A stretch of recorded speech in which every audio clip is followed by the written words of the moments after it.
Welcome, everyone. Thank you for joining us for this professional learning opportunity. I am Scott Mathias from NCEA, and I will be facilitating this webinar today.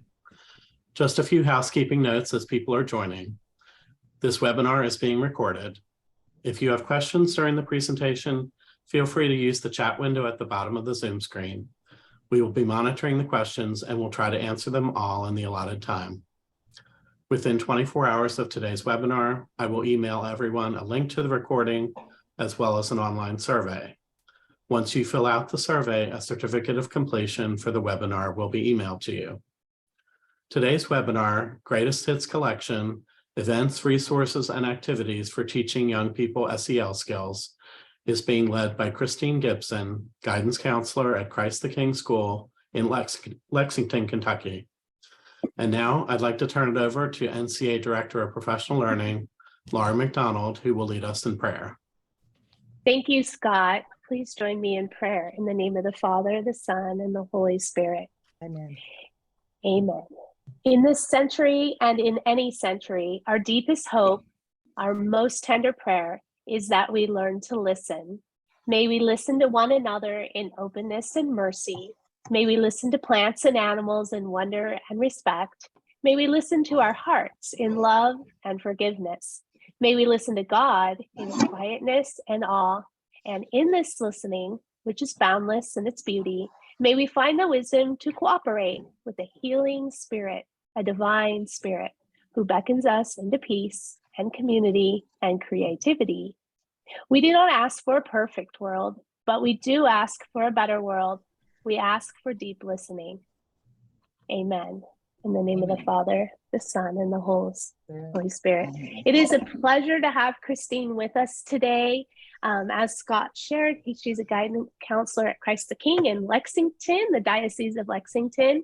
And Christine is the catalyst for this group. If you didn't join us last time, she reached out to NCEA. And we were excited she did. And so this is part 2 of a series of webinars that we'll be offering this school year, where our goal is really not just to share information, but to also build community. And I know Christine has kind of set it up for us today so that you will have the opportunity not to just listen, but also to participate. So thank you, Christine, for reaching out to NCEA, and thank you for your vision. And let's go ahead and get started. Well, thank you. It's so good to have everybody. And Laura, thank you so much. Laura is the person that really has had to deal with me and my desire to have opportunities for school counselors within the Catholic school system. So I really appreciate Laura's support. It's been a pleasure. Well, I really appreciate it. I've taken up a lot of your time. And it's so good to have counselors, Catholic school counselors gathering. I'm just so appreciative of everybody taking time in their day. So I couldn't think of what to call this. So I came up with greatest hits. And if you've ever bought like a greatest hits album, like if you like John Mellencamp or Tom Petty or whoever you like, and then you get their greatest hits album and you're like, well, I don't even like some of these songs. It's not the greatest hits to me. You might feel that way about mine too, but usually on that album, there are like 1 or 2 songs that you're like, well, I'm really glad this one's on here. So I hope you get a couple of ideas. Something's echoing. Is that me? It shouldn't be. And maybe somebody has 2 on. It shouldn't be. And maybe somebody has 2 on. It looks like Karen, if you want to mute one of your. It looks like Karen, if you want to mute one of your. So there's like a delay and a repeat.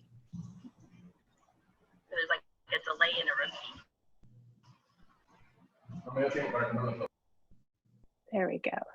Are we good? I think we are. Our folks, yeah.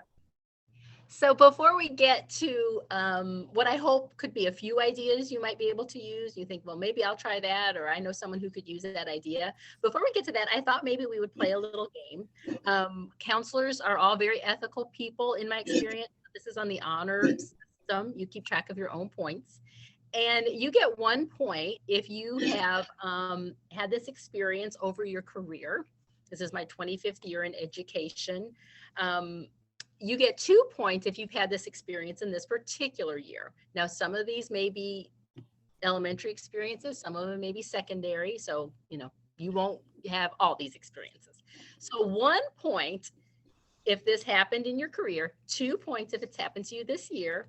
And this would be number 1, if you have had first graders show you the gap in their mouth where their tooth used to be. Get a point for that. 2. If you had one of them ask if you would wiggle their tooth, that's another point for you. And staying in the elementary realm, if you have had to say, as if it's a totally normal thing to say, get your finger out of your nose in the middle of a lesson, get another point there. So I hope you're keeping up with your points.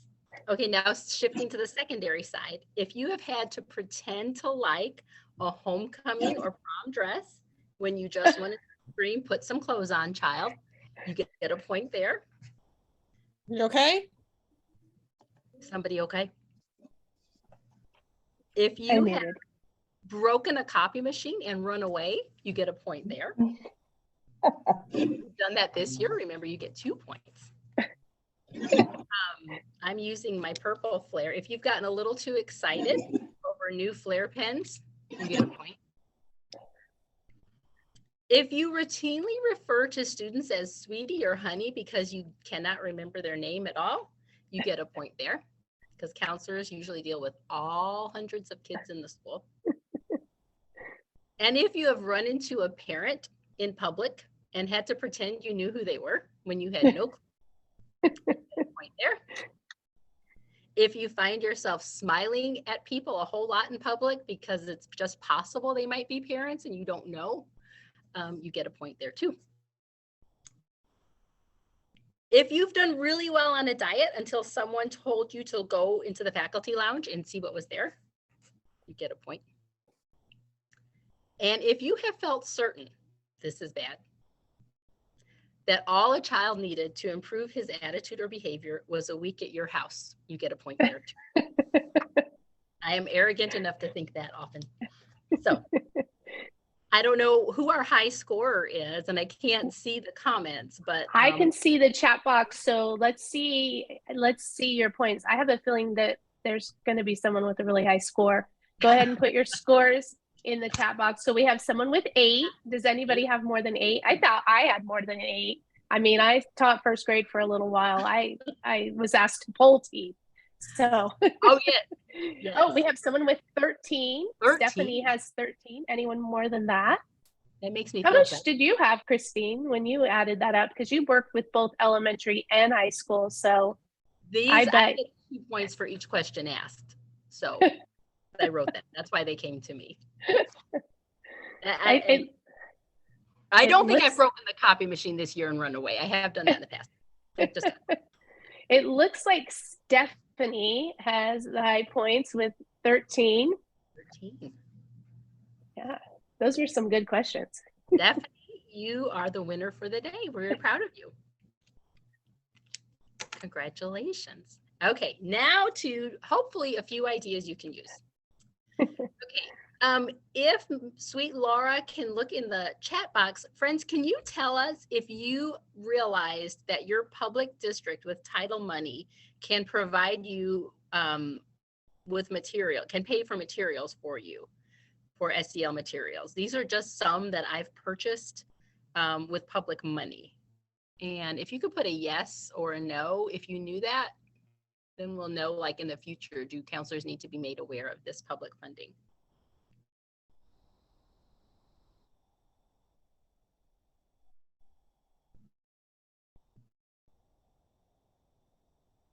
We have a no, so, and we have a yes. Okay, good. We have another yes. Good. So these did not cost anything except for the bottom one. I paid for 25%, or our school paid for 25% of that program. But if you've not looked into Second Step SEL program, it's available for grades K through 8. And it teaches like conflict resolution, emotion management, everything like in the Castle standards. It has lessons for all of them. And they're really, really easy for teachers to do. It's step by step. It has videos, it has handouts, and it's really, really reasonably priced, and our public district pays for it routinely without any problem at all. I really highly recommend Second Step. The human relations media videos, those, oh my goodness, they're very, very professional. And like if you skip down to curriculum in a box, mental health, I think that's made by human relations media. They're just, I mean, I feel like I can't let our 8th graders, I'm in a K-8 school, I can't let them leave without knowing what, like the things in this video program. It's like, what are the signs and symptoms of depression, of anxiety? How do you know when you need help? What are eating disorders? Signs and symptoms of those. Stress management. It's like, wow, they're so well done, and they were so free. I was just really excited to make sure everybody knew about those. That's curriculum in a box, mental health. Let me back up to Wise Owl Bully Stoppers. I don't know if anybody's aware of Wise Owl, but getting back to those first graders with their missing teeth, there is something that makes them insane about Wise Owl. It's like, they're like groupies. They're like, it's like Wise Owl is like a rock star, and it's a little cartoon, and it's about stopping bullies. And they get so fanatical about it. Like they'll ask about it throughout the year. Can we watch Wise Owl again? And I mean, I didn't even pay for this. This came with public money. And they want to watch it in 2nd grade and forever. And Wise Owl came out with a drug thing. So it's like all my Wise Owl groupies were so excited. The substance abuse prevention program. Wow. If you have trouble finding any of these, please email me because they are so good. I used those with 7th and 8th graders. Like I could tell children about inhalant abuse or, drinking gangs. They're going off to college or they're going off to high school. They're going to encounter people who are drinking, and I can tell them about it, and it's dangerous. But it's really different when they watch this program and there's a family that lost their beautiful daughter because of a drinking game when she was a freshman in college, and they talk about their, high school parties. So I really recommend those. And Frenzy actually was our very first speaker in this series for us counselors. Whitney from Frenzy spoke with us. It's a great biblical SEL program. I have workbooks right here. Kids love it. And this is how funny government is. So 25% of it is faith-based. So federal money can pay for 75% of it. So it was really a steal of a deal. And it's really good social emotional information. The kids like it. This was my first year using it, and they're all in, and I'm all in. So is there anything on that page that anybody has a question about, or can I go on? I'm going to go on. Okay, I think you already answered the question that was asked in the box. So I think we're good to continue. Okay. All right, this I totally stumbled upon. This guy, Father Josh McCarty, is a priest in Western Kentucky, but he has this video production company. And I don't know if anybody knows the little trivia here of Lolek, L-O-L-E-K, where that name came from. Cute little thing. It was the nickname of Saint Pope John Paul II. When he was a kid, they called him Lolek. So this priest has this video production company, and I can't say I've watched like all these videos. You may want to, but there's one that he did about himself, and it's about his vocation. And I use it when we're doing like career exploration, because, we do like a little career test and talk about our strengths and things and our interests. But I want to really emphasize to them that you have to be prayerful and open to what does God have in mind for you. And that's what Father Josh's video is. So it's short, it's maybe 5 minutes, but I think it's so powerful. And it really emphasizes, like, you may think one thing, but make sure you're praying about what your vocation is in life. And it's how he came to the priesthood. So your religion teachers might like it if you don't use it, or if you don't teach classes. I teach guidance classes. So if you don't, this might be something religion teachers could use, or during vocations awareness or Catholic Schools Week. It's just a great video. Oh my goodness. A parent sent me this, childmindinstitute.org, childmind.org/healthyminds. If you teach or if you have elementary and middle school students, I don't care. Actually, if you have high school students, you could use this. It is, I can't even tell you. So K through 5, I use the elementary video series with my kids. It's about understanding your emotions, dealing with your emotions, emotional regulation, everything about our feelings. And it is so well done. It's out of California, and it's like quirky and cool at the same time. And 5th grade liked it as much as kindergarten did. And now my middle schoolers are watching the middle school. There's a middle school series, which is really, really good. Like, it's not like adorable like the elementary one, but it's really good. And I was like watching them watch it. And, there was like a kid looking around, like, is there anybody who wants to like make fun of it with me? You could, that look on their face, but like nobody wanted to. They were all like wrapped with attention, like understanding these middle school kids talking about their feelings. So it's really, really good. You can like access it right now. It's totally free. Oh, this is one of my favorite days of the year. And I got this idea from a Kentucky Counselor Association conference. So I call it Hobby Day, but it's for grades. I do it 3 through 5th. If I had more energy, maybe I do 3 through 8th, but you could do it in high school, anything at all. And I just find people who come for free, and students sign up for 3 hobbies to try. So I have a little schedule going, and they sign up for a half hour of each. So let's say I'm interested in cake decorating. I do that for half an hour with a really sweet mom who volunteers. And then I go to engineering, which is actually like Home Depot, teaches them to make something. And then I want to go do karate for my last half hour of the day. So I do it as an hour-and-a-half event. And it's kind of a lot of work, but my rationale is anything that helps kids find their talent or an interest that may be latent. They may never have thought about it. They may not know that they're really good at gymnastics or calligraphy. They've just not had the chance to try it. I want to do that for self-esteem reasons. And it kind of started off as like an anti-screen event, because like I think that's sort of the default mode, right? I'll just go home and play video games. But there's capable of so much more. So it's kind of magical, when you see a kid like trying karate and then they go up to the guy who is doing it and says, I want to sign up, and that becomes their new thing. We're in a school, and you may be too, that is very athletic. And so we don't do any traditional sports that they're probably already engaged in or that they do in PE. And I think those kids end up with a lot of confidence, which is great. I have an athletic son. I think it's fabulous. But I've noticed, especially among our boys, if they're not athletic, it's almost like they don't have their thing. So it was my attempt to try and help them find their thing. And as you can see, we've done cake decorating with this little cutie. These girls were building something with the Home Depot. And it's a great way to just involve your community too. So, okay. So those are some of our 8th graders. And those 2 8th graders are speaking with one of our church employees who had a whole career in the Army. So she's telling them about military life because they expressed an interest in it. We don't do a traditional career day where an engineer comes and just talks about their job. We do a little career exploration with 8th grade. You could do it all the way up to 12th grade, of course. It sounds very unscientific, but I think it's a pretty good test, the yourfreecareertest.com.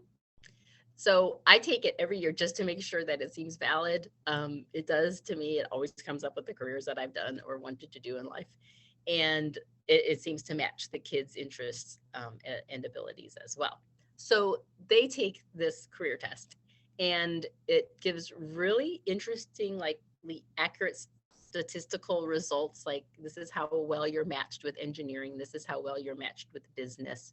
And then they say, okay, it looks like maybe I should talk to an engineer, and maybe I should talk to someone who is an entrepreneur, owns their own business. So I just have that list of possible career interests, and then we get people. So like this lady here, she didn't have to prepare anything. She just sat down, and the kids prepare interview questions. So I think it's a little bit easier on our guests, and it makes our students think a little bit more. They're not just wandering around. They sit and ask questions. So then they have to present to their house, their little group at school, about what they learned about the careers.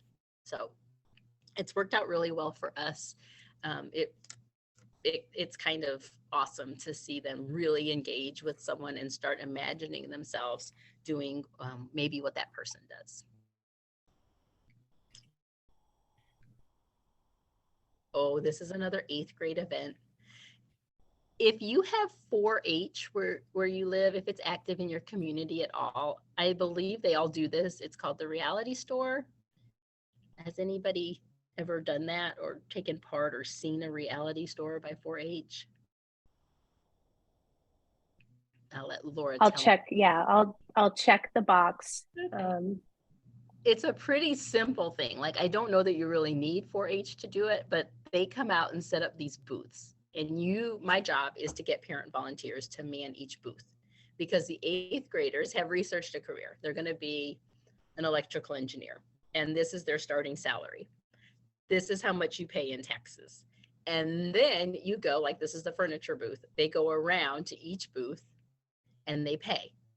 They pay rent and car payment and insurance and childcare, and they pay all these things. And then then they realize, oh wait, no, I couldn't buy that car. I don't need to buy that car. I can't afford that car. So they go back to that one and they buy a cheaper car. And they're like, oh, I can't buy that house after all. I'm going to get this apartment. I'm just starting. So it's just a fun, like, before you launch them into big world, I guess, they get to see, oh, okay, all this stuff costs money. The parents, I think, might like it just as much as the kids do, because it's such an eye-opening experience for them. Has anybody done that, Laura? I have a no. So no, it sounds like the game of life, and it sounds like it would be great for for high schoolers even. Yeah. I think that sounds like a fun. It is fun, and it's really simple and easy. As long as you have like a dozen volunteers, it takes like about an hour for them to go through it, and then they talk about it like the whole rest of the week, about how much money they make or how much they need to make to get what they want. And I don't know, parents love it. So I see 4-H reality. Is someone just search that? Or is there a website for that? I would check with your local 4-H organization. Okay. And we didn't invent it. It's just something that 4-H offers. Sounds like a lot of fun.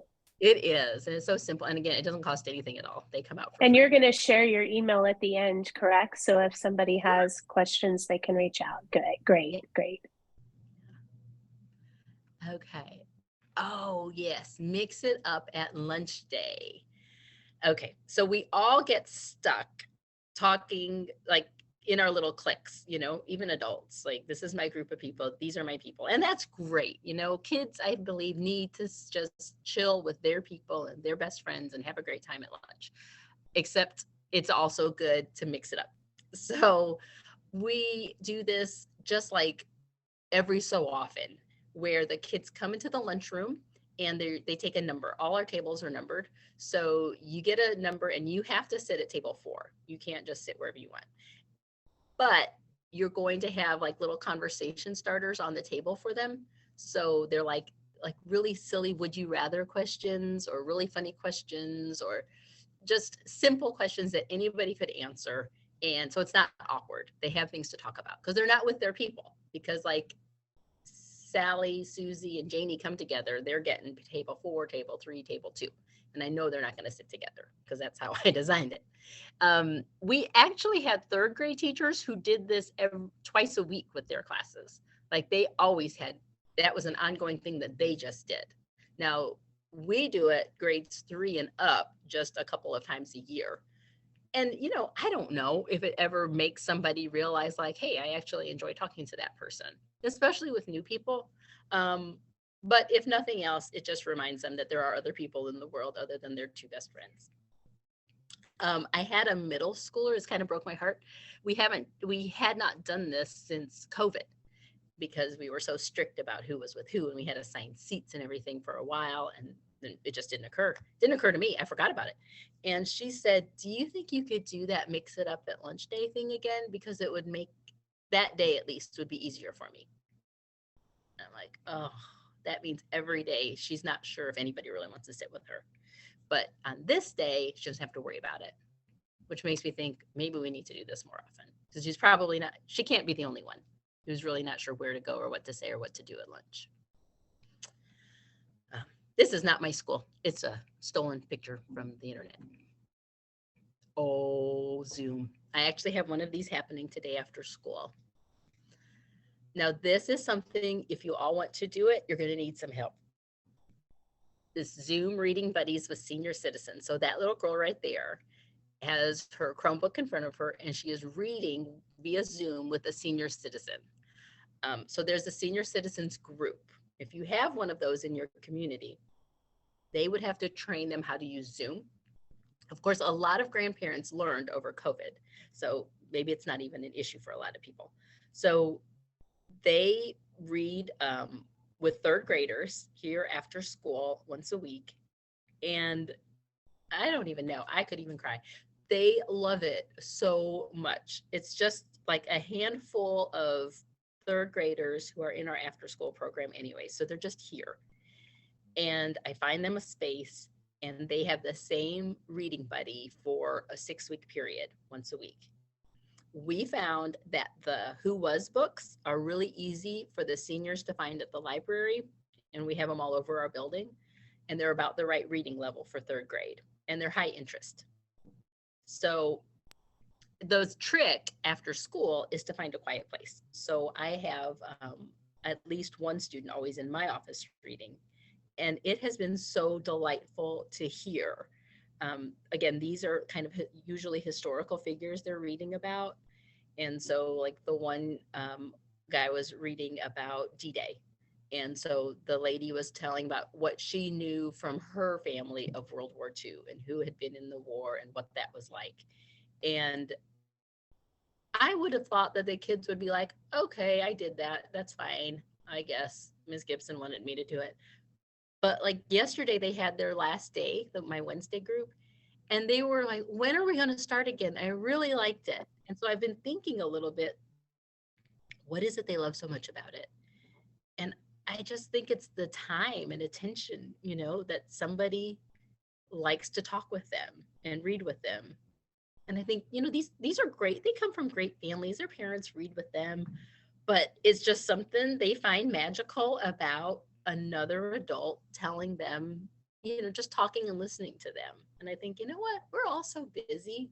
It's like a half-hour focused attention on the child, and the child chooses the book. So it's just, I can't even say how great that ended up being. Christine, if you do another click, does it advance to the next slide, or does it show your picture? Because I am not able to see your picture right now. And I know Zoom has been giving us Zoom has been giving us a lot of issues today. There's the picture. Oh, For whatever reason, we weren't able to see your little cutie, but there she is. Thank you.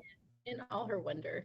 And I'm kind of wondering here if it wouldn't be great to do this, like if you had high schoolers reading with little ones at some point via Zoom. You know, they're maybe in a whole different building, but we did it with senior citizens. So I think it was originally supposed to be mostly for their benefit, right?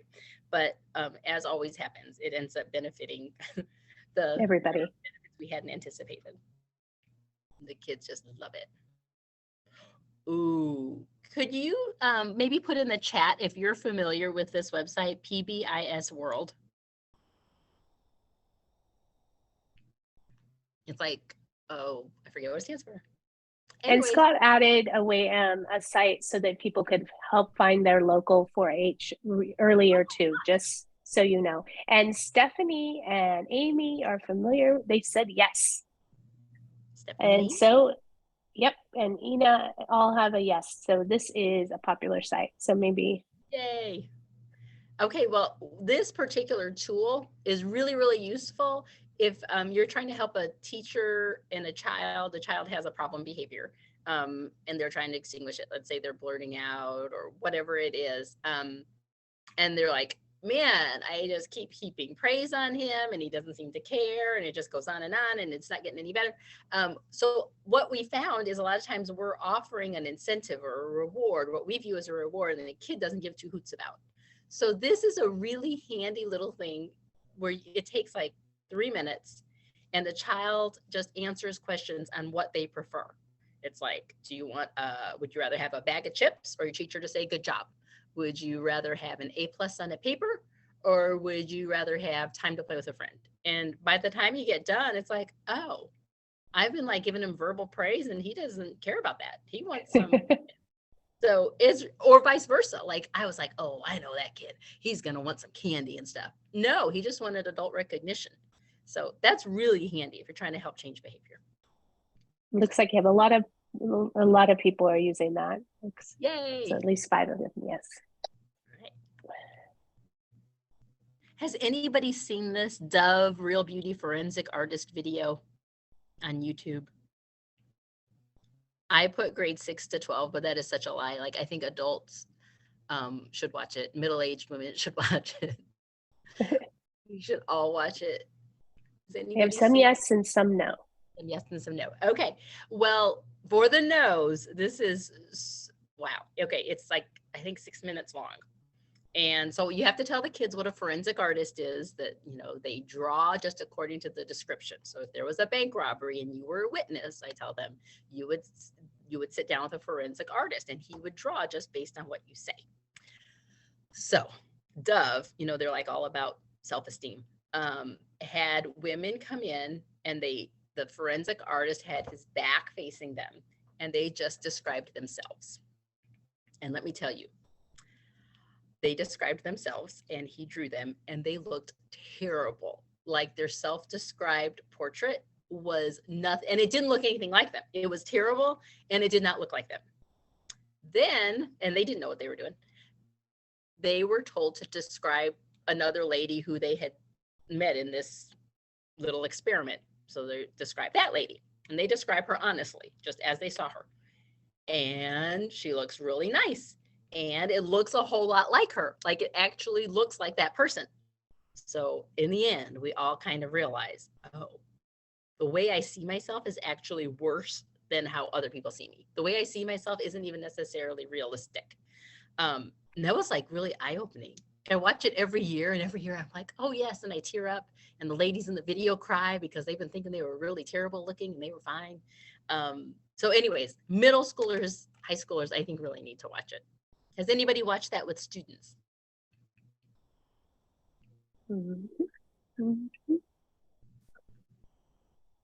Not sure. Not sure. I'll watch. All right. Dove, if you get on YouTube and look at Dove, they have other videos too. I think there's one that's only 2 minutes and it's called Dove Self-Critic.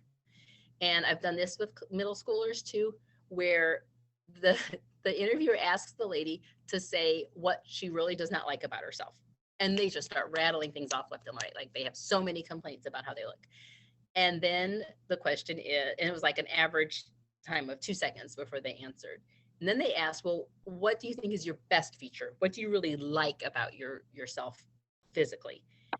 And like, it just, nobody knew what to say. They were just quiet. And then they were thinking. And then they were like, nothing. And so we talk about that and how God made you. God made you great. God made you with beautiful features. And so it's a great conversation starter. And kind so, of. And Lindsay has mentioned that she has watched some of the other videos, the other Dove videos. So there are other videos there as well that to maybe explore. Oh, thank you. I'd love to see more of them. Yeah. And they're free. Again, everything's free. Oh, look at that sweet little girl. Can you see that picture? I do not quite see her yet. Sometimes it's coming in. Our Zoom is, oh, there we go. Well, we see the Dove one now. Now, if you go forward, I bet you. There we go. There she is. Yes. Okay, great. In our great era of masking. So what we were doing there was our compliment bracelets. And I've done it. I usually do it with 5th grade. This was a 6th grade girls group. But as I was making this presentation, I was like, I think you could do this with the faculty. I think it would be great if you could get like high quality beads. These are just, junky little ponytail holder beads. But so here's what you do. So I print out a paper and each color of bead is on the paper with a corresponding character trait. So it'll be like purple, creative, green, energetic, orange, funny, pink, gentle, white, kind, and on and on. And so everybody gets a cup on their desk and you have to say, okay, this little girl, Janie, when I think of her, the characteristic that I first think of is patient. So I'm going to give her a yellow bead. So when she comes back to her seat, because she's going around putting beads in people's cups, she's like, oh my goodness, people think I'm patient and kind and fun and energetic. And then she strings them on a string and she could either wear it as a bracelet, or the boys like to tie it on their backpack or wear it as a bracelet. And some kids kept it like from 1 year to the next, because who doesn't want to look at really a compliment bracelet and see, this is how people see me. So I don't know if we have any principles. Would that be a fun, like, beginning of the year thing for your faculty? Like, wow, I didn't know people saw me as, understanding and kind or whatever. So in our diocese, we used the Virtue in Education program, and we did something very similar with virtues. They were all focused on the virtues, and we acknowledged our colleagues' strengths, what virtues we thought they were very strong in. It was very powerful for the adults as well. I could see doing it for a faculty, but how fun to do it with, a bracelet and beads. I think that you could do something very similar with virtues as well as the character traits, definitely. Absolutely. And we did it for Valentine's Day because I thought, like, it's like a little gift to each other. So then you have that to carry around. That's nice. Catherine's going to try it out with her teachers, it sounds like. So I like it. Yeah, and you could get some higher quality, and I could see staff really enjoying that as well. I think that's a great activity. We all have like this big jumble of keys we have to carry around. It could be something they put on there. So every time they grab their keys, they're like, that's right, people think I'm helpful or whatever. It'd be kind of nice, right? Yes. Oh, this is like, yeah. Okay. So if you go, actually it shows. We see the picture. Okay. Yep. Okay. So if you ask your state police or local police, perhaps, our state police has come out. It's the Internet Crimes Against Children Division, and they've done presentations for our middle schoolers and also for our parents. And I tell you, it's not fun at all. It's really eye-opening and really important and a little bit scary, but necessary. And it was like God worked it out. Just as an example, last year I had one child who's in 8th grade tell me that she was worried because her best friend said she had a boyfriend, but it was an online boyfriend. And so I immediately panicked, and she's talking to him through our school Chromebook. Oh man. Well, a lot of things are blocked, right? So we had our IT guy go through it, and he came to, and of course now I'm going to forget, he came to something that was unusual, but it wasn't like on our red flag or, banned blacklist of websites, but it was a workaround to chat. And lo and behold, it was that afternoon, this officer came to talk to our middle schoolers, and that was one of the sites. He was like, parents, you need to search your children's computers for this site, because it's a way for them to talk to people without it coming up like through a fire or being blocked by a firewall. But that and like 1,000 other stories just were so sobering, and I feel like so important. So has anybody else had them come out and speak to your young people? I know I've had them come out and speak to parents as well. So do a day with the students and then follow up with the parents. So they're have some similar vocabulary and stories to share. Yeah. He said he likes to talk to kids, but he really loves to talk to their parents because the kids know stuff that we don't know, and he wants to help us get in the know, and it was really, really helpful. So I think that's the end of the greatest hits, which so I was hoping that we could then go into breakout rooms where you all share your own greatest hits and we can learn from each other. And I know you had planned to have high school in one room and elementary. Should we make sure that we have representatives from both before we select the rooms? It's a great idea. I know that someone has to run to dismissal, and we understand. Thank you for coming. Thank you for coming, Margaret. Good luck with this dismissal. You'll be able to, well, let's see. Should we see, you could put in, thank you so much for attending.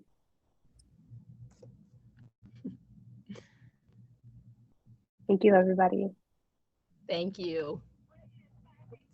PowerPoint from today and your email, is that something, I know we'll have the recording, is that something that can they email you, Christine, and you can send? Sure. them? Did I put Okay. that anywhere, or should I add? Or- I can add that slide. Can add it. You just put it in the chat box, I think, as well. Right, Scott, were you going to say something?